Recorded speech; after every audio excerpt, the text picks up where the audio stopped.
What's up, everyone? Nick Roberts here, and I am back for another review.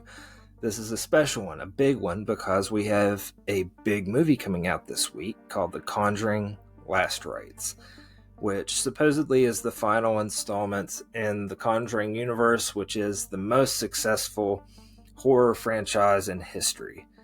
So this week, we're going to do a quick rundown of all the Conjuring films in the order that they were released. This isn't chronological order, in case you're interested in doing a rewatch of the timeline. You can do that, as you can go back and watch those in chronological order. I have my notes, and I'm going to be talking about each one as they can in order of release. So starting off, we have 2013, a little film known as The Conjuring drops in theaters, and it's directed by a horror master who was already a horror master by this point. He just solidified his status with The Conjuring. That's James Wan. So The Conjuring is about real-life paranormal investigators Ed and Lorraine Warren. They are a controversial couple because some people view them as charlatans or people who take advantage of real-life tragedies to capitalize on that for fame and fortune. Other people, believers, think that the Warrens are people who actually helped people, who rid their homes of hauntings or demonic possessions or whatever. So the Warrens were real people. They did have a collection of haunted artifacts that at one point I believe was a museum. So they have lots of cases that they haunted over the years, and that sort of forms the basis of the whole universe. So starting with The Conjuring, the first one, Patrick Wilson, Vera Farmiga play Ed and Lorraine Warren, and the film opens with a kind of like a documentary style scene of these women talking about this haunted doll named Annabelle that they have, and they briefly describe what's been going on. And then we cut to Ed and Lorraine Warren, who are presenting this documentary footage and talking about who they are and what they do. So that's our film introduction to this couple. You can't help but love them. Patrick Wilson, Vera Farmiga, they do excellent jobs portraying this couple and grounding them in reality while also sticking to the beliefs that Ed and Lorraine had. I respect this series because it doesn't judge, and it doesn't, like, I would say, praise too much. It still leaves room for doubt. Even as over the top as it gets at times, I don't think it's catering to one side or the other. You can debate me on that, but that's just my belief.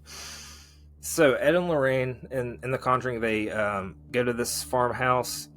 They encounter this evil entity, and it has some of the most creepy set pieces of all time. Some of the legit best jump scares ever put to film. James Wan is a master at the jump scare because he sets it up beautifully and just executes it.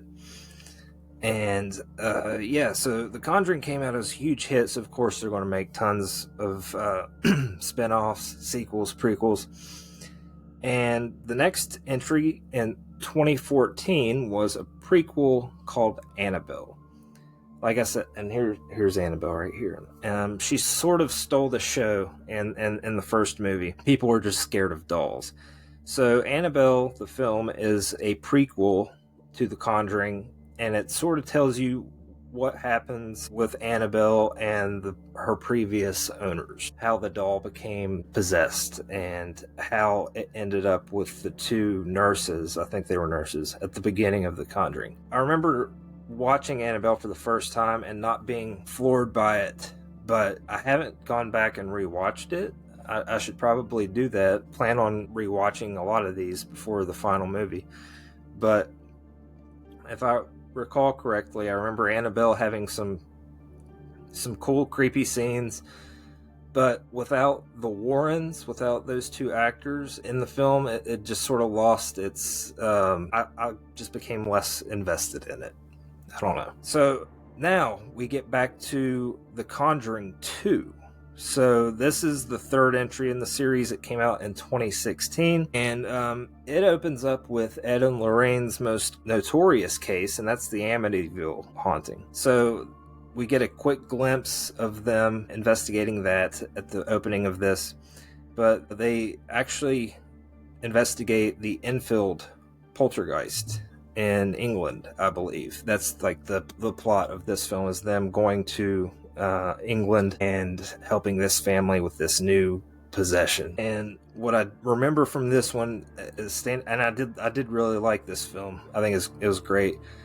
What I really liked about it is there's one very creepy scene where this possessed person, like this, I think is this older man, the ghost of an older man, is like sitting in the corner. He's out of focus, and he's like talking through this girl, and it's just uncanny. Unless I'm just completely misremembering, but that's what I remember. That's the one that stuck with me, that scene. Another notable thing about The Conjuring 2 is it introduces us to the creepy nun character. I don't know if we get the name of the nun in The Conjuring 2, but the nun, like Annabelle in The Conjuring, sort of becomes the breakout star of this film. And rightly so, because she is creepy to look at. So next in the series, it's 2017's Annabelle Creation. So this is a prequel to Annabelle, which is a prequel to The Conjuring. So we're going way back in time, and this is a standout in the series. Annabelle Creation is fantastic. I was the biggest skeptic going into it. I did not have high hopes for it, but David F. Sandberg is the director, and he made the Lights Out movie and the Lights Out short on YouTube, which is just terrifying. And that guy, like James Wan, knows how to make a creepy scene. So if you have not seen Annabelle Creation, or you're not interested because it's a sequel, you're sleeping on a great horror film. I don't think it gets the praise it deserves. Okay, so yeah, Annabelle Creation leads up to the beginning of Annabelle. Next, in 2018, we have The Nun.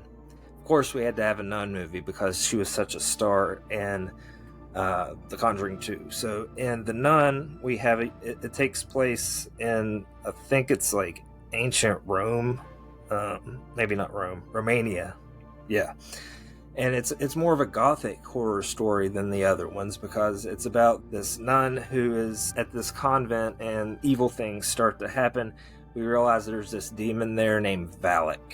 So the nun from The Conjuring 2 is this creepy demon figure known as Valak. So that film, it had, I thought, the first third of it was fantastic. The rest, it was all right, but I just remember the first third being a solid entry into this series. Then in 2019, we have another Annabelle entry with Annabelle Comes Home. So in this one, they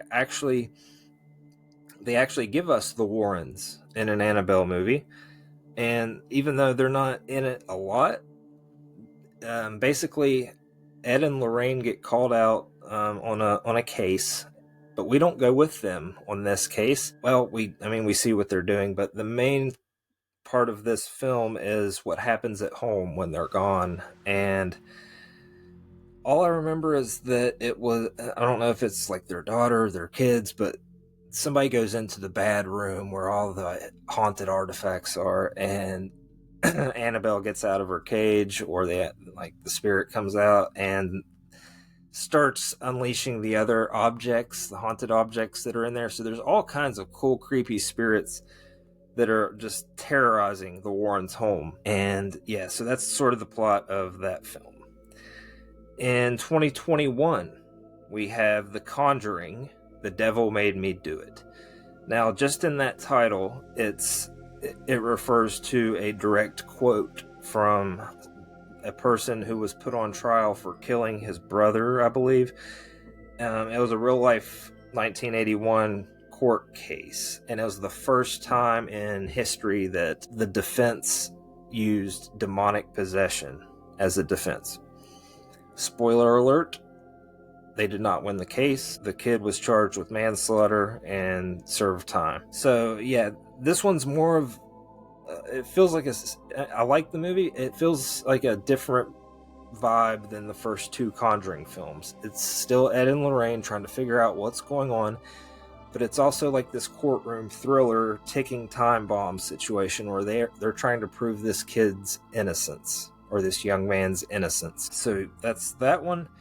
Then in 2023 we have the Nun II, and we have Sister Irene returning from the first one, and because she has had experience in dealing with Valak before, she is dispatched to this other location where they're having similar issues with this evil nun wreaking havoc. I honestly don't remember a ton of the Nun II. I think I watched it. I'm not sure, but I'm definitely rewatching it. But yeah, so I don't have a lot to say about the Nun II other than it made enough money to continue the series. So I believe all these are streaming on HBO Max, but I know they're all on video on demand. So like I said, I'm going to be rewatching a lot of these to get caught up by Friday for the last film in the franchise, The Conjuring Last Rites. So that's coming out this weekend. If you're like me and like to sneak out Thursday night and see it, then I think that's the earliest you can see it in regular theaters. But Friday is its big weekend opening. And all I know about The Conjuring Last Rites is that it's about the Smurl haunting, and I don't know much about the Smurl haunting. I definitely did not know that the Smurl haunting inspired a book called The Haunted. I'm going to check that out, because in doing research for this movie, just like refreshing my mind on a lot of these, I discovered that. So I'm going to check out The Haunted. I might even read that before Conjuring Last Rites comes out. So yeah, that's all for the Conjuring Universe, and now it's that time of the episode where I take one of my top 52 horror movie scratch-off cards. I try to guess what the movie is, and then I give a little brief review or thoughts of whether or not I've even seen it. Our clue this time, it's PG-13, 1999, 107 minutes, a thriller. I don't know why, but I think I accidentally scratched off a little bit. I'm guessing The Sixth Sense, because 1999 PG. I know The Sixth Sense is PG-13, and I do have that little scratch right there where it kind of looks like the poster for The Sixth Sense. So, yep, I was correct on that one. The Sixth Sense by M. Night Shyamalan is a masterpiece. Bruce Willis playing a child psychologist who is trying to help a kid who can see dead people. If you haven't seen that, go watch it right now. It's great. It's one of Bruce Willis's best performances, and it fits in great with this reflection on the Conjuring universe, because it is one hell of a ghost movie and one of the scariest movies ever made, in my opinion. So, until next time, remember, it's not what you're watching, it's what's watching you.